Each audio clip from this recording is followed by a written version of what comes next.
அதிமுகவின் திருமதி சசிகலா தரப்பில் இருந்து வந்த திருமதி நிர்மலா பெரியசாமி இன்று மாலை பன்னீர்செல்வம் அணியில் இணையவிருக்கிறார். அவர் தற்போது நம்மோடு தொலைபேசி வாயிலாக இணைப்பில் இருக்கிறார். அவரோடு பேசலாம். வணக்கம் திருமதி நிர்மலா பெரியசாமி. இன்று மாலை நீங்கள் திரு பன்னீர்செல்வம் அணியில் இணையவிருக்கிறீர்கள். இதற்கான காரணம் என்ன? அதாவது நீண்ட நாட்களாக ஒரு டியூ இருந்தது. இது நடந்திருக்க வேண்டியதுதான். ஆனால் நான் என்ன நினைச்சேன்னா, எப்படியும் இரண்டு அணிகளும் ஒன்றுபட்டுவிடும், கழகம் திரும்ப அதே பொலிவோடு பழைய வலிமையோடு மிக விரைவில் ஒன்றாகிவிடும் என்று எதிர்பார்த்து கொண்டிருந்தேன். அம்மாவுடைய கட்சியையும் அம்மாவுடைய கழகத்தையும், அந்த தலைமை கழகம், அந்த சின்னம் எல்லாத்தையும் விட்டு வெளியில போறதுக்கு அவ்வளவு விருப்பப்படலை. அதனால யோசனை பண்ணிட்டே இருந்தேன். இப்பொழுது அதற்கான காலம் நேற்று கணிந்தது. என் மனதில் ஊசலாடி கொண்டிருந்த ஒரு எண்ணத்தை ஒரு விரைவாக செயல்படுத்தும்படியாக ஒரு நல்ல நேரம், இறைவனால் அந்த ஒரு நேரம் இது பண்ண ஒரு பிளெஸிங் இன் டிஸ்கைஸ் என்பார்களே, அந்த மாதிரி ஒரு பிளெஸிங் இன் டிஸ்கைஸ் தான் நேற்று நடந்த விஷயம். நாங்கள் பாட்டுக்கு அமைதியாக பேசிக் கொண்டிருந்த பொழுது CR சரஸ்வதி அவர்களும் குண்டு கல்யாணம் அவர்களும் நாங்க பேசிட்டு இருந்ததை வச்சு ஓவர் ஹேர் பண்ணி, அது எப்படி நான் சொன்னேன், ஓபிஎன்னா என்ன நமக்கு எனிமையா, அங்க இருக்கிறவங்க எல்லாமும் நம்ம கட்சிக்காரங்க தானே, எல்லாரும் வரப்போறாங்கன்னு சொல்லிட்டு இருந்தது. அவங்க அரசியலாக்கி அந்த ஒரு எனிமையா என்று கேட்டதை மட்டும் தனியாக எடுத்து உடனே எழுந்து நின்று எல்லோருக்கும் கேட்கும்படியாக ஒரு அவங்களோட ஸ்டைல்ல அவங்க வேற விதமா பேசினாங்க. நான் உங்க அளவுக்கு என்னால இறங்க முடியாது, பேசாம இருங்கன்னா உடனே குண்டு கல்யாணம் நீங்க அப்படின்னா எதுக்கு, நீங்க ஓபி எனிமி இல்லைன்னா நீங்க அப்ப எதுக்கு கட்சியில இருக்கணும், நீங்க போங்க கட்சி விட்டு சொன்னாரு. நீங்க யாரு கட்சி விட்டு போறதுக்கு, என்னை சொல்றதுக்கு நீங்க யாருன்னு சொல்லி நான் குண்டு கல்யாணத்தை கேட்டேன். இவங்களுக்கெல்லாம் யார் அந்த உடனே வளர்மதி பாஸ் பண்றாங்க. வளர்மதி யாரு எங்களை பாஸ் பண்றதுக்கு? பொதுச் செயலாளரா, தலைவரா? அவர் யார்? அவருடைய தொகுதியிலேயே விரட்டப்பட்ட ஒரு பெண்மணி, தன்னுடைய தொகுதியை கூட காப்பாற்றிக் கொள்ள முடியாமல் தோற்று போன ஒரு பெண்மணி. அவர்களுக்கு யார் இந்த ரைட் கொடுத்ததோ இந்த மாதிரி பேசுறதுக்கு? அரசியலில் பொது வாழ்க்கையில் இருப்பவர்கள், பொது வாழ்க்கையில் இருப்பவர்கள், அதாவது மக்களுடைய நம்பிக்கையை, குறைந்தபட்சம் கட்சி தொண்டர்களுடைய நம்பிக்கையாவது அன்பையாவது பெற்றிருக்க வேண்டும். அது எதுவுமே இல்லாமல் நீண்ட காலமாக நான் 40 வருடமா இருக்கேன், 50 வருடமா இருக்கிறேங்கிறது சொல்றது அது எவ்வளவு தூரம் நம்ம ஏற்றுக்கொள்ளக்கூடியது? இனிமேலாவது இப்படிப்பட்ட போலித்தனமான அரசியல்வாதிகளிடமிருந்து இந்த நாடு காப்பாற்றப்பட வேண்டும் என்று நினைக்கிறேன். அந்த ஜல்லிக்கட்டு இளைஞர்கள் எல்லாம் நல்ல அரசியல்வாதிகளை இடம் கண்டு நல்லவர்களுக்கு ஆதரவு கொடுக்கணும். நான் உண்மையிலே கேட்கிறேன். ஒரு வளர்மதி மாதிரியான அரசியல்வாதிகள், CR சரஸ்வதி எல்லாம் ஒரு அரசியல்வாதியா? இவர்கள் எல்லாம் உண்மையிலேயே அரசியல் வியாதிகள். இவர்கள் எல்லாம் சொல்ல போனார். இவங்க எல்லாம் எவ்வளவு நாளைக்கு இதை எடுத்து போடுறது? ஏன்னா கேட்டா நான் 40 வருடம் இருக்கேன், 2 வருடம் அமைச்சரா இருக்கேன், இதுக்கெல்லாம் நீங்க அதற்கு அதெல்லாம் எப்படி ஆணைங்க என்னங்கிறதெல்லாம் நம்ம அதுக்குள்ள எல்லாம் போக வேண்டாம். ஆனா இருந்த பதவியை, இருக்கும் இடத்தை, பொது வாழ்க்கையை, தியாகம், உண்மையிலேயே சேவை என்பதை மறந்த அரசியல்வாதிகளை எல்லாம் அப்படியே மக்கள் புறக்கணிக்க வேண்டும். அவர்களுக்கு அந்த பதவியில் இருக்காங்க, பணம் இருக்காங்கிறதுக்காகவே எல்லாரும் மதிக்கும் ஒரு போக்கு இருக்கிறது.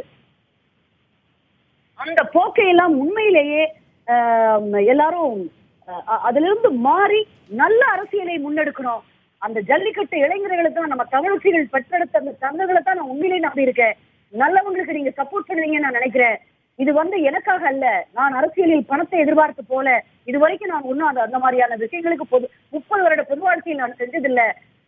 பார்த்தா ஒரு நிகழ்ச்சியில கூட மிக நேர்மையாக ஒரு நிகழ்ச்சியை நடத்தி அந்த நேர்மை கெடுகிறதே என்று கேள்வி எழுப்புறதை கூட பிளான் பண்ணி. திருமதி நிர்மலா பெரியசாமி, இன்னைக்கு மாலை நீங்க திரு பன்னீர்செல்வம் அணியில இணையவிருக்கிறீங்க. நீங்க இந்த அணியில இருந்து நீங்க வெளியில வந்ததுக்காக அந்த அணி தரப்புல இருந்து திரு டிடிவி தினகரனோ யாராவது உங்ககிட்ட ஏதாவது பேசியிருந்தாங்களா? இந்த மாதிரி ஒரு முடிவு எடுக்க வேணாம்னு ஏதாவது கேட்டிருந்தாங்களா? அவங்க கையில இருந்து பேசினாங்க, 2 பேர் பேசினாங்க, அவசரப்படாதீங்கன்னு சொன்னாங்க. இதற்காக அவங்க எல்லாம் அவங்க பேசுறதுக்காக எல்லாம் அவங்களா கட்சி, அவங்க பேசுறதுக்காக எல்லாம் நீங்க இது பண்ணக்கூடாதுன்னு சொன்னாங்க. ஆனா எனக்கு இதுதான் சரியான முடிவுன்னு நான் நினைக்கிறேன். ஆனா வெறும் இந்த ஒரு வார்த்தையை நீங்க பிரயோகிச்சதே நீங்க அந்த அணில இருந்து இவங்க கொடுத்துட்டு இருக்கிற ஆதரவுல இருந்து வெளிவர வராம வச்சிருச்சு. அதாவது அவங்களும் நம்ம அணி தானே அப்படிங்கிற மாதிரி வெறும் ஒரு வார்த்தை மட்டுமே நீங்க வெளில வரதுக்கு போதுமான காரணமா இருக்குன்னு நினைக்கிறீங்களா? இல்ல நீங்க இப்ப இந்த அணில இருந்து வெளியில வரும்போது நான் அந்த மாதிரி திரு பன்னீர்செல்வத்துக்கு அவங்களும் நம்ம கட்சி தானே சொல்லியிருந்தேன் அப்படின்னு சொன்னீங்க. அதை அவங்க ஏத்துக்கலன்னு சொல்றீங்க. ஓபிஎன் நமக்கு எனிமியா, அவங்க இருக்கவங்க எல்லாம் நமக்கு எனிமியான்னு கேட்டேன். அதை அவங்க மேனிபுலேட் பண்ணி, அப்ப ஓபி எனிமி இல்லைன்னா சின்னமாக எனிமியா இருக்கிறவங்க எல்லாம் எனிமி, ஓபிஎன் எனிமி இல்லைன்னா எல்லாரும் அப்போ நீங்க அதாவது அதை சொன்னது தப்புன்னு அவங்க சொன்னாங்க. ஏன் டிடிவி தினகரனே என்ன சொன்னாரு? எல்லாரும் வரட்டும், ஈவன் இவரு வந்தா கூட ஓபிஎஸ் வந்தா கூட நாங்க ஏற்றுக்கொள்வோம் தானே சொன்னாரு. நீண்ட காலமா ஒரு அதிருப்தியிலே இருந்தீங்களா நீங்க வந்து? உண்மை. மன வருத்தம். அதாவது எனக்கு என்னமோ நடக்கலாங்க. எனக்கு ஒன்றும் அது ஒன்றும் தனிப்பட்ட முறையில இன்னைக்கு நான் வெளியில வந்தது கூட ஒரு சிஆர் சரஸ்வதிக்காகவோ ஒரு வளர்மதிக்காகவோ அல்ல. ஒரு விதமான மனப்புழுக்கம், அம்மாவை நினைத்து ஒரு பெரிய ஒரு வருத்தம், அம்மாவினுடைய மறைவு, அதனுடைய விதம், அதை குறித்த பெரிய புழுக்கம் கோடிக்கணக்கான தமிழர்களுடைய மனதில் இருப்பதை போல எனக்கும் நாளுக்கு நாள் அது அதிகமாகிக் கொண்டே போனது. நடந்த விஷயங்களும் நடந்து கொண்டிருக்கிற விஷயங்கள் கூட அவ்வளவு ஆரோக்கியமானதாக இல்லை. ஒரு மனசாட்சிக்கு கட்டுப்பட்டவர்கள் ஒரு தவறான இடத்தில் இருக்கிறோமோ என்ற ஒரு கவலை எனக்கு ரொம்ப நாளாகவே இருந்தது. இருந்தாலும் அம்மாவுடைய இடத்தை விட்டு வருவதற்கான விருப்பம் இல்லாததான் நான் விருப்பம் இல்லைன்னு இல்லை, என்ன பண்றதுன்னு தெரியாம. திருமதி சசிகலா அணியில இருந்து இப்போ நீங்க இன்னைக்கு மாலை திரு ஓபிஎஸ் அணிக்கு நீங்க ஆதரவு தெரிவிக்கிறீங்க. இது உங்களுடைய தனிப்பட்ட முடிவா இருக்கா, இல்ல கூட உங்களுக்கு கூட யாராவது ஆதரவு தெரிவிக்கிறாங்களா? என்னங்க தனிப்பட்ட?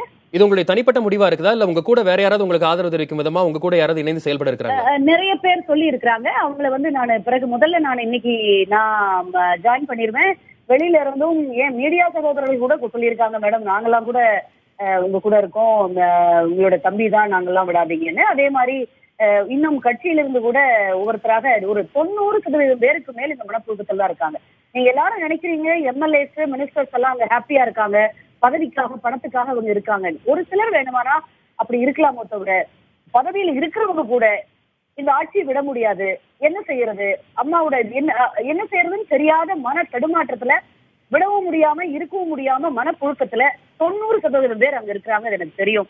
உரிய நேரத்தில் நான் இன்று சேர்ந்ததை போல இறைவனாக என்னை கொண்டாந்து நீங்க சேர்த்தது மாதிரி இந்த முடிவு எடுக்க தூண்டியது போல ஒவ்வொருவராக உரிய நேரத்தில் எல்லோரும் இங்கே இந்த அணிக்கு சேர்வார்கள். அந்த நாள் வெகு தூரத்தில் இல்லை. இன்று மாலை திரு ஓபிஎஸ் அணிக்கு ஆதரவு தெரிவிக்கிறீர்கள். இணைப்பில் உங்களுடைய கருத்துக்களை பகிர்ந்து கொண்டமைக்கு மிக்க நன்றி.